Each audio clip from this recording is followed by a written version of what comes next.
आज हम जिस मूवी को एक्सप्लेन करने वाले हैं उसका नाम है ला एर्मिटा। ये एक हॉरर एक्शन मूवी है। इस मूवी को IMDb पर मिले हैं 4.5 आउट ऑफ 10 रेटिंग्स। ये 2023 में रिलीज हुई थी और ये मूवी वाकई में आपका दिल खुश कर देगी। तो चलिए दोस्तों, ज्यादा समय ना खराब करते हुए बढ़ते हैं हमारी मूवी की तरफ। मूवी की शुरुआत में हमें बताया जाता है कि साल 1631 में इस क्षेत्र में एक ब्लैक डेथ नाम की महामारी अपना प्रकोप ढा रही थी, जिसे लोगों को बचाने के लिए एक संगठन ने एक बहुत ही मुश्किल फैसला लिया। ये संगठन संक्रमित लोगों को एक चर्च में बंद करके बाकी लोगों से अलग कर देते थे। एक तरीके से उन्हें क्वारंटाइन कर देते थे। हम ये मान सकते हैं कि ये लोग उन्हें चर्च में जिंदगी भर के लिए बंद कर देते थे और संक्रमित लोग यहाँ पर बीमारी की वजह से तड़प तड़प कर अपना दम तोड़ देते थे। जिस संगठन ने इसकी जिम्मेदारी ली थी वो एक पक्षी के लिबास में घूमते थे, इसीलिए सब इनको बर्डमैन बुलाते थे। असल में ये लिबास इनको संक्रमित होने से भी बचाता था। अगर फिर भी ये संक्रमित हो जाए तो इनके ऊपर भी वही नियम लागू होता था। इन्हें भी उस चर्च में हमेशा के लिए बंद कर दिया जाता था। एक दिन इन्हें एक छोटी बच्ची मिलती है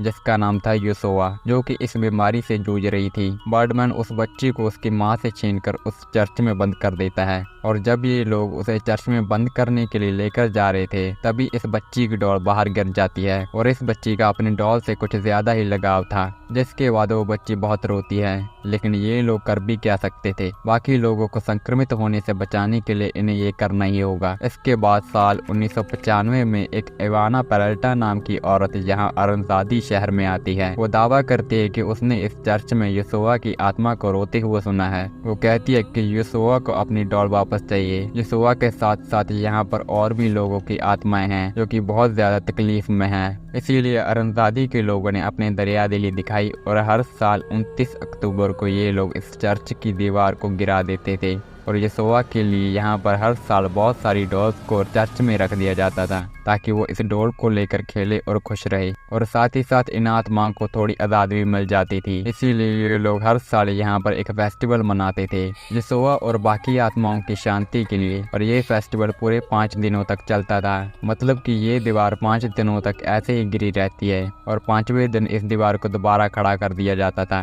और फेस्टिवल के पहले दिन ये एक नाटक भी प्ले करते हैं जिसमें यीशुआ को बर्डमैन उठाकर इस चर्च में बंद कर देते हैं। और आज इस फेस्टिवल का पहला दिन है और इसीलिए यहाँ पर ये नाटक किया जा रहा था और इस शहर के लोग बड़े चाव से इस नाटक को देख रहे होते हैं। और यहीं पर एक और छोटी बच्ची दिखती है जिसका नाम एमा था। एमा यीशुआ से बहुत ज्यादा प्रभावित हो चुकी थी और दिल से यीशुआ के लिए बुरा फील करती थी क्योंकि वो खुद यीशुआ की उम्र की थी और उसे भी डॉल्स के साथ खेलना बहुत पसंद था। इसके बाद एमा इवाना पेरेल्टा के घर पर जाती है जो कि अब बूढ़ी हो चुकी थी। जब एमा घर के अंदर जा रही थी तभी अचानक उसके पेट में दर्द होने लगता है और उसे घर के अंदर कोई चलता हुआ दिखाई देता है। तभी एकदम से एमा के पेट का दर्द गायब हो जाता है। जिसके बाद एमा अंदर जाकर देखती है तो उसे वहाँ पर इवाना पेरेल्टा मरी हुई मिलती है जिसके हाथ में एक किताब थी। एमा उस किताब को उठाकर अपने पास रख लेती है और लोगों को मदद के लिए बुलाने लग जाती है। सीन कट होता है और हमें एक और औरत को दिखाया जाता है जिसका नाम था कैरोलिना पेरेल्टा, जो कि इवाना पेरेल्टा की बेटी थी।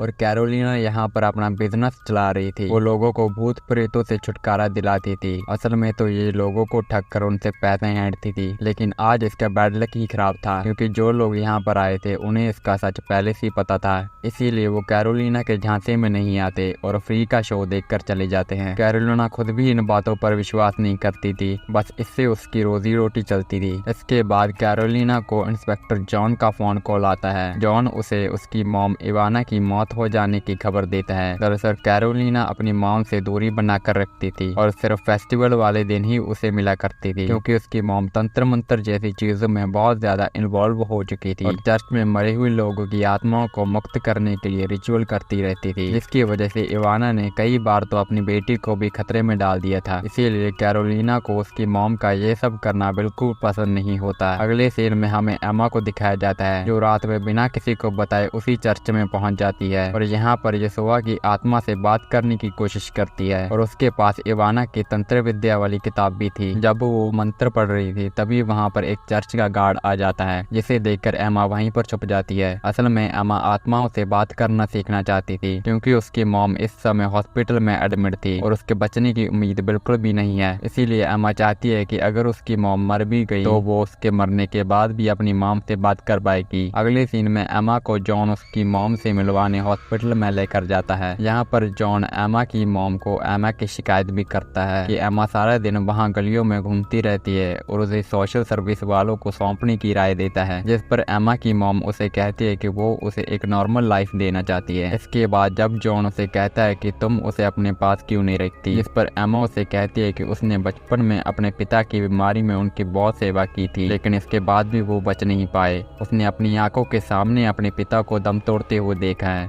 और वो नहीं चाहती कि एमा के साथ भी उसकी तरह हो। वहीं पर एमा किताब में एक मंत्र को पढ़ रही थी, तभी अचानक से उसके पेट में दोबारा पेन होने लगता है और इसके बाद उसे एक बर्डमैन की आत्मा हॉन्ट करती है। एमा को लगता है कि बर्डमैन यहाँ उसकी मॉम की आत्मा को लेने आया है। वो उसे उसकी मॉम के पास जाने से रोकती है, क्योंकि यहाँ पर लोगों का मानना था कि बर्डमैन की आत्मा बीमार लोगों की आत्मा को चर्च में ले जाकर बंद कर देती है। बस इसी डर से एमा अपनी मॉम को बर्डमैन से प्रोटेक्ट करने लगती है। इसके बाद यहाँ पर जॉन आ जाता है और वो आत्मा गायब हो जाती है। अगले सीन में कैरोलिना अपनी मॉम के फ्यूनरल में जाती है। यहाँ पर मेयर उसे फेस्टिवल में उसकी मॉम की जगह उसे आने के लिए कहता है, ताकि वो आखिरी दिन यीशुआ को विदा करके चर्च की क्लोजिंग सेरेमनी को पूरा कर सके। इससे पहले इवाना ये काम करती थी। इसके बाद यहाँ पर जॉन कैरोलिना के पास आता है। जॉन और कैरोलिना बचपन में एक साथ पढ़ते थे और जॉन कैरोलिना को मन ही मन चाहता था। जब ये दोनों बातें कर रहे होते हैं उसी वक्त एमा इन्हें छुपकर देख रही होती है। जब जॉन वहाँ से चला जाता है उसके बाद एमा कैरोलिना के पास आती है और उसे यीशुआ के बारे में पूछने लगती है, लेकिन कैरोलिना को उसकी बातों में कोई दिलचस्पी नहीं थी। एमा उसके पीछे पड़ जाती है और डांट खाने के बाद ही वहाँ से जाती है। सीन कट होता है और अब एमा अपने घर पर उस रिचुअल को परफॉर्म करती है, जिससे वापस उसका पेट दर्द करने लगता है, जो कि स्पिरिट की मौजूदगी का एक इशारा होता है। और यहाँ पर बर्डमैन की आत्मा आकर एमा को मारने की कोशिश करती है, जिसके बाद वहाँ पर एसियर आ जाता है और एमा उसे कुछ नहीं बताती। इसके बाद एमा रात में कैरोलिना के पास जाकर रिक्वेस्ट करती है कि वो उसे यीशुआ से बात करवाए, क्योंकि यीशुआ ने उसे चुना है अपनी मुक्ति के लिए। यहाँ पर कैरोलिना को एमा के झूठ का पता लग जाता है जब एमा उसे कहती है कि यीशुआ ने उसे डॉल गिफ्ट की है। कैरोलिना भूत प्रेत को सिर्फ एक अंधविश्वास मानती थी।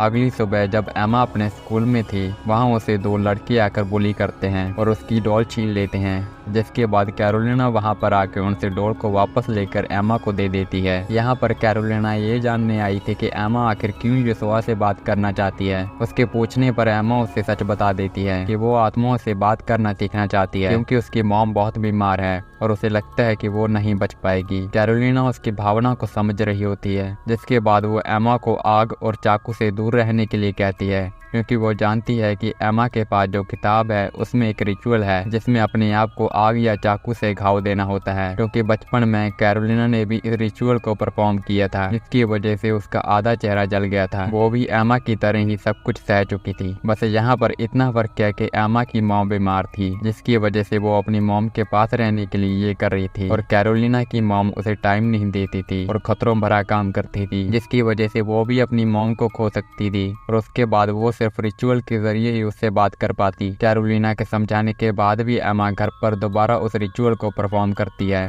पर पहले जैसे ही बर्डमैन आकर उसे मारने की कोशिश करता है, पर हर बार की तरह इस बार भी एमा बच जाती है। अगले सीन में कैरोलिना और जॉन हैलोवीन पार्टी में एक दूसरे से बातें कर रहे थे। जॉन कैरोलिना को बताता है कि जब इवाना जिंदा थी तब उसने उसको रात में चर्च में चलते हुए देखा है और कई बार तो वो वहाँ पर बेहोश मिली है। इसके बाद जॉन एमा के बारे में बताता है कि आखिरी बार एमा ने उसकी मॉम को देखा था। इससे कैरोलिना समझ जाती है कि इवाना ने ही एमा के दिमाग में ये सब भरा है, क्योंकि एमा अक्सर इवाना के साथ अपना बहुत टाइम बिताती थी। इसके बाद एमा एक चाकू को लेकर चर्च में आ जाती है ताकि वो यहाँ पर रिचुअल कर सके। कैरोलिना के इतने समझाने के बाद भी एमा इस रिचुअल को परफॉर्म करने लगती है। तभी वहाँ पर कैरोलिना भी आ जाती है और उसे बीच में ही रोक देती है। इसके बाद कैरोलिना उससे उस किताब को भी छीन लेती है और उसे अपने घर पर छोड़ देती है। यहाँ पर जॉन और बाकी सब उससे पूछने लगते हैं कि इतनी रात को तुम कहाँ गई थी। दरअसल जब से एमा की मॉम हॉस्पिटल में एडमिट हुई है तब से एमा का ध्यान जॉन का परिवार रखता है। इसके बाद जॉन उसे एमा की मॉम के पास लेकर जाता है। यहाँ पर वो लोग डिसाइड करते हैं कि अब एमा को संभालने की जिम्मेदारी वो लोग सोशल सर्विस वालों को दे देंगे। जिसके बाद एमा अपनी मॉम के पास जाकर कहती है कि वो कहीं नहीं जाना चाहती और रात को बाहर जाने के लिए भी माफी मांगती है। यहाँ पर एमा की मॉम की हालत दिन ब दिन बिगड़ती जा रही थी। वहीं दूसरी ओर कैरोलिना भी एमा की मदद मदद करना चाहती थी और उसके लिए वो अपनी मॉम के पुराने वीडियोस को देख रही होती है जिसमें उसकी मॉम आत्माओं से बात करने के तरीके के बारे में बता रही थी। इसके बाद वो एमा को अपने घर पर लेकर आती है और यहाँ दोनों रिचुअल को परफॉर्म करते हैं। लेकिन तभी कैरोलिना को एहसास होने लगता है कि वो ये सब बचकानी चीजें क्यों कर रही है, जिसके बाद वो उस रिचुअल को वहीं पर रोक देती है। इसके बाद एमा बहुत ज्यादा नाराज हो जाती है और वहाँ से भाग जाती है। कैरोलिना उसका पीछा करके उसे पकड़ लेती है। यहाँ वो उसे समझाने की कोशिश करती है कि ये सिर्फ एक अंधविश्वास है। तभी वहाँ पर जॉन आ जाता है और एमा को वहाँ से ले जाता है और कैरोलिना को उसे दूर रहने के लिए कहता है। इसके बाद कैरोलिना अपने बचपन के दिनों को इमेजिन करने लगती है। सीन कट होता है और अब सुबह हो जाती है और आज फेस्टिवल का 5वां और आखिरी दिन था। मेयर इस बात से बहुत परेशान था कि कैरोलिना ने फेस्टिवल में आने से मना कर दिया है और इस बात से उसका सबके सामने मजाक बन जाएगा। इसके बाद कैरोलिना एमा की मॉम के पास आकर उसे एमा के सारे कामों के बारे में बता देती है और कहती है कि तुम्हें अब उसे अलविदा कह देना चाहिए। और अलविदा का मतलब है कि उसे सच बता देना चाहिए। इसके बाद जब सोशल सर्विस वाले एमा को लेकर जाने वाले थे तभी एडर्ने के पास उसकी मॉम का कॉल आता है। इसके बाद हमें हॉस्पिटल का सीन दिखाया जाता है। यहाँ पर एमा की मॉम एमा को आखिरी बार गले से लगाती है और इस दुनिया को अलविदा कह देती है और एमा को यहाँ लगने लगता है कि उसकी मॉम को बार्डमैन चर्च में लेकर चला गया है। जिसके बाद वो चर्च के पास पहुँच जाती है। लेकिन अब तक फेस्टिवल खत्म हो चुका था और चर्च के दरवाजे पर दीवार बन चुकी थी। इसके बाद एमा रोशनदान से चर्च के अंदर चली जाती है और वहाँ पर फिर से उसका पेट दर्द करने लगता है और वहाँ पर एकदम से आग लग जाती है। तभी वहाँ पर बर्डमैन भी प्रकट हो जाता है। इसके बाद जब कैरोलिना अपनी मॉम की कब्र के पास खड़ी थी तभी उसे चर्च से निकल रहा धुआं दिखता है। जिसके बाद वो जॉन को कॉल करके पूछती है कि क्या एमा उसके पास है, लेकिन वो तो इस वक्त चर्च में थी। इसके बाद कैरोलिना भी चर्च के पास आ जाती है लेकिन अंदर जाने का दरवाजा तो बंद था। जिसके बाद वो एमा को आवाज लगाती है और जब एमा उसे जवाब देती है तब जाके कैरोलिना की सांस में सांस आती है। इसके बाद वो चर्च की दीवार में एक छेद कर देती है और एमा को वहाँ से बाहर आने के लिए कहती है। लेकिन एमा अपनी जिद पर अड़ी थी।